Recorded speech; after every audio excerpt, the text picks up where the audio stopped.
magluluto po tayo ng pananghalian. Wow!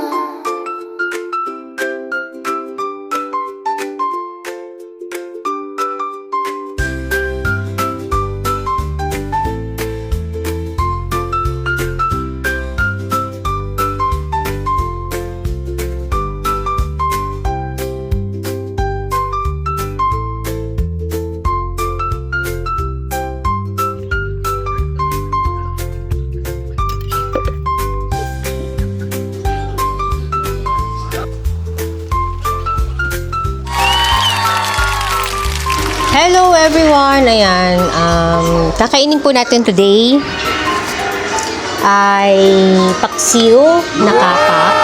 Ayan, niluto ko po yan. May ampalaya. Siyempre sausawan natin patis na may sili at sukang manyaman. Tapos meron tayong balbakwa dito, yung balat ng kalabaw, at meron tayong green peas para meron tayong gulay. Do may gulay na rin tayo sa ampalaya. So kain muna tayo guys! Kain muna po!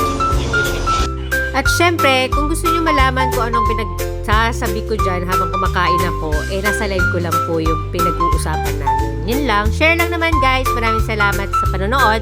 And God bless everyone. Bye for now! I love you mga kapatid. Bye-bye!